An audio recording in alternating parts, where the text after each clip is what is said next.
going on, everyone, and welcome back to the channel. Guys, I hope everyone had a fantastic Thanksgiving. I know I had a great day. I ate entirely too much, but I do that every year.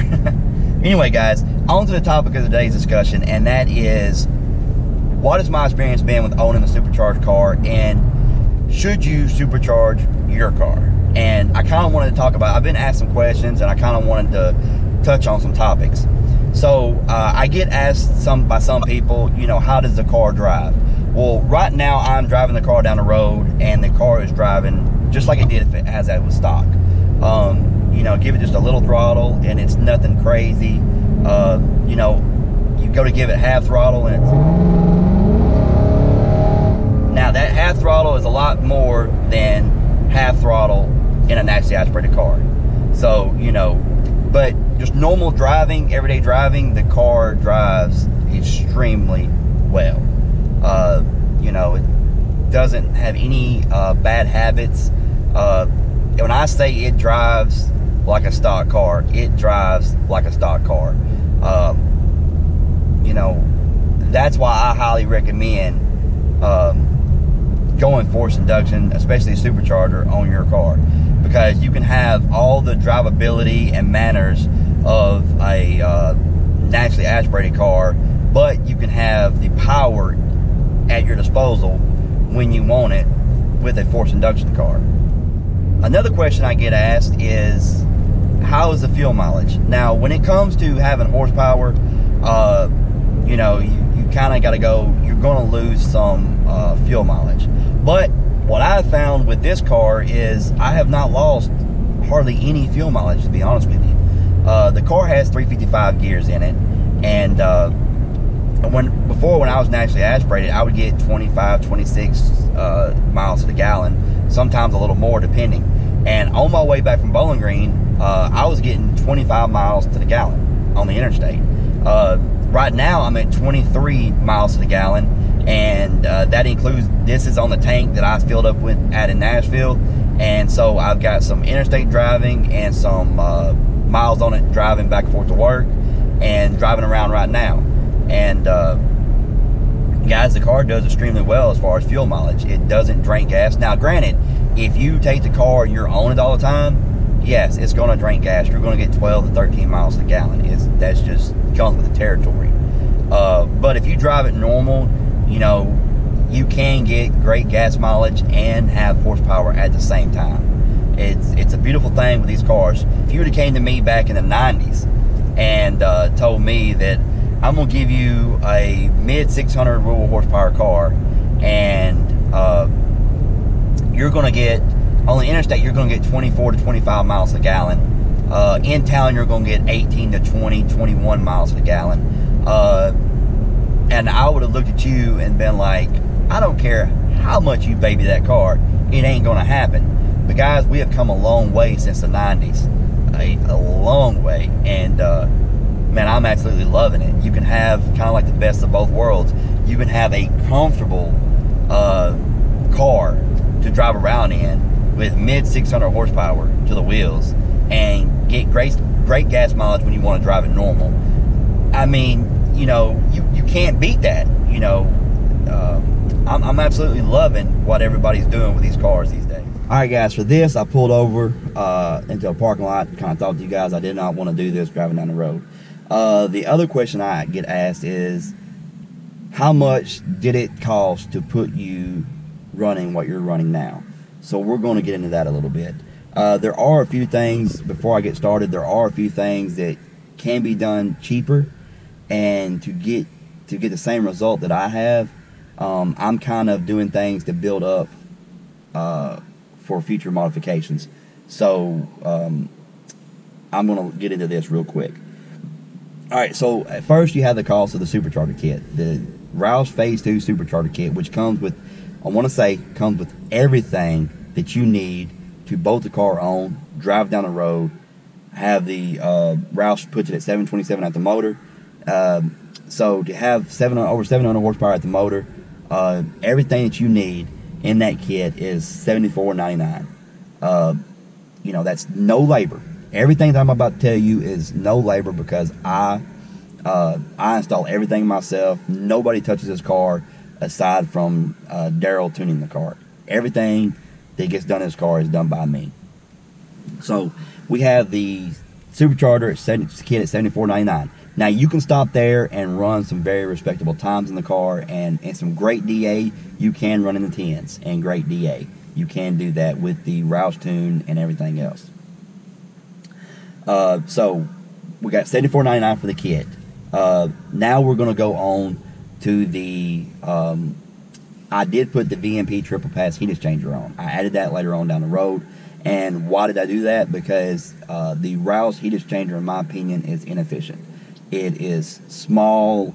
It's way too small compared to the VMP triple pass. And plus the VMP triple pass heat exchanger comes with dual 12-inch fans. So that has helped a lot with keeping the intake air temperatures down, the supercharged intake air temperatures down. So I highly recommend that if you're going to be running the car. You're going to be getting on it a lot on the street on hot days. If you're going to be running at the track on hot days, I highly recommend doing that modification.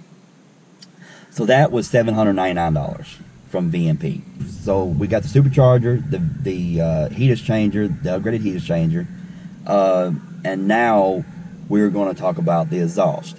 The exhaust that I chose is expensive. It's not cheap by no means. It's for a catback.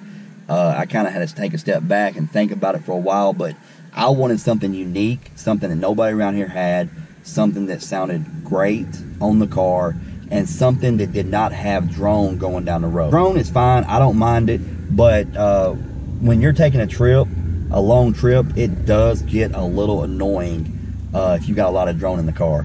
So that's something that I took into play. I wanted something that sounded great, sounded unique, sounded loud, but at the same time could be tame. And the Corsa Extreme catback was just fit into all that for me. So that was $14.99. Okay, so like I said, you can go with a $600 catback and achieve the same performance, in my opinion. All right, so now we're going to talk a little bit about wheels and tires. Now, wheels and tires, you don't have to have for horsepower. That's just not needed. But to run your best times at the track, you are going to need a drag pack. So we got to filter that in. I think I spent right at $2,600 for my complete drag setup for this car, wheels and tires. So you're going to say, we'll just call it $2,600. Oh, what is left? Well, now is injectors. Now, to go on the cost of injectors, I'm going to throw the cost of injectors out there, then I'm going to talk to you a little bit about that. I've got 1050X injectors in the car now. So that was $1,000. Okay? So now we are setting all in the car, everything done to the car, we are setting right at $13,397 in the car. So, I spent $13,000 in the car to go mid-10s. Now, is the car quicker than mid-10s? Yes. If I was to get into really, really good air, it could run faster than mid-10s. Can the car run faster than mid-10s in the same air? Yes. Simply because is that I'm choosing to shift the car out at 73 to 7,400 RPM. We could run the car up to 77, 7,800 RPM, and the car would be quicker going down the track, without a doubt in my mind. But for right now, I do not have oil pump gears, and I'm not going to take that. Would anything happen? Probably not. But I'm not willing to take that risk of something happening. That's the reason we are going to be installing oil pump gears this winter. So yes, why I spent $13,000 to put the car where it's at, and that is including the cost of the wheels, guys. If you take the cost of the wheels off, it drops down a lot lower. I threw the wheels and tires in there because when it comes to taking it down the track, those are all things that you got to look at.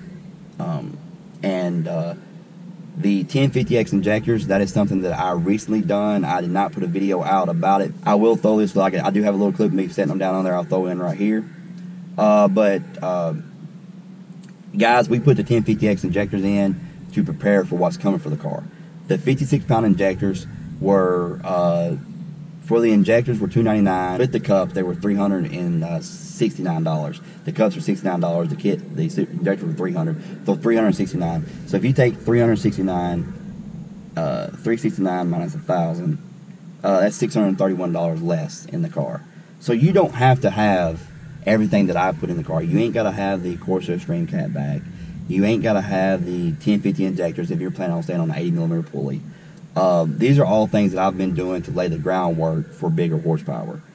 So right now, guys, $1,100 for the solid fuel system, and then $120, I believe, for a pulley. So I'm $1,200 away from having whatever horsepower I want that this Roush can handle, and that will put me well into the area of where I want to be, and I believe I'm gonna get there without maxing out this supercharger. So we're gonna show you underneath the hood and talk about a few things. We're gonna look up underneath the hood of the car and kind of show you a few things. And if you caught my video where I installed the supercharger, I go into detail about some things that you got to trim and shave as far as the Roush blower or any TVS blower goes on the 15 to 17 cars. What you have to do. I'll put a card up there. Go check that video out, and if you're interested in installing a supercharger for yourself, you can kind of watch that video. There are more in-depth videos.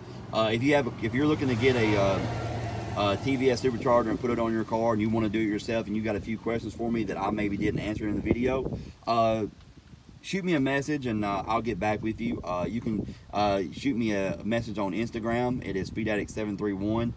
Shoot me a message on there, and we can talk about a few things, and I can kind of tell you my thoughts on everything, or give you any kind of advice that I can give you as far as installing a supercharger.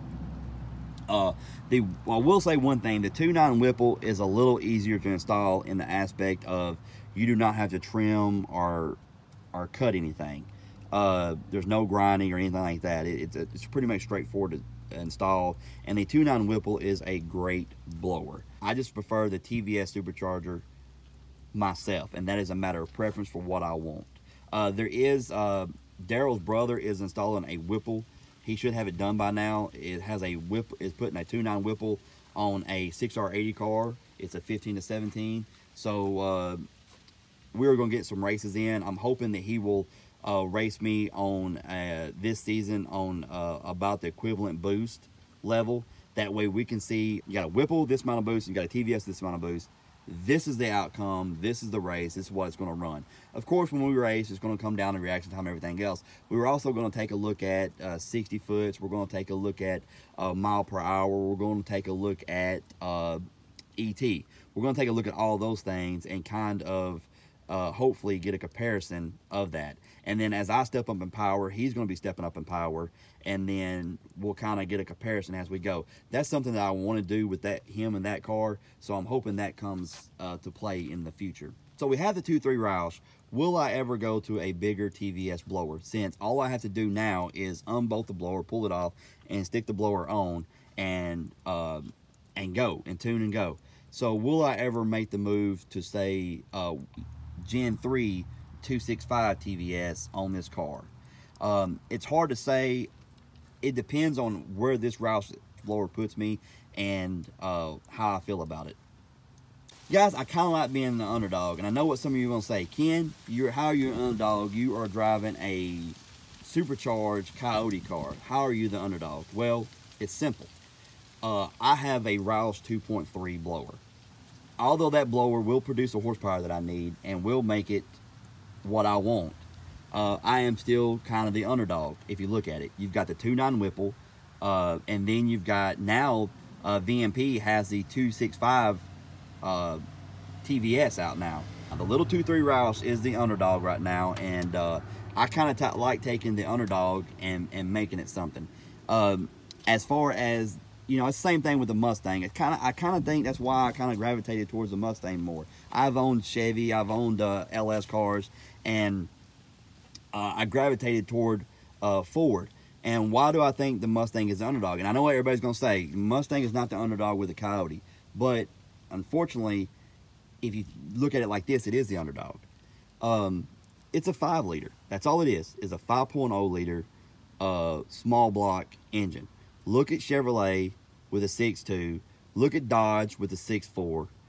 Mustang is the underdog. So guys, those are some of the questions that I've been asked, and I kind of wanted to go over with you guys and shed some light on the subject of everything, and let you guys know where I stand with the car and what I like to have some serious horsepower.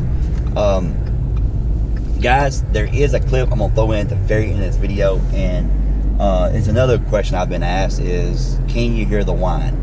And in the car, no, not really on the setup that I'm on right now with the Roush stock airbox for the Roush kit, and it being enclosed and everything else. I really can't hear whine. So that got me wondering, how much does it whine? So what I did is I stuck a GoPro in the intake filter housing, and stuck it in there, put the lid back on, and took the car down the road and did a wide open snap.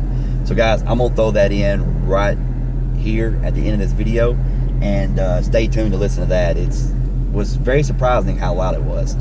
But guys, if you enjoyed this video, hit the like button, subscribe if you haven't, ring that bell so you're notified when I bring you videos, and we'll see you next time.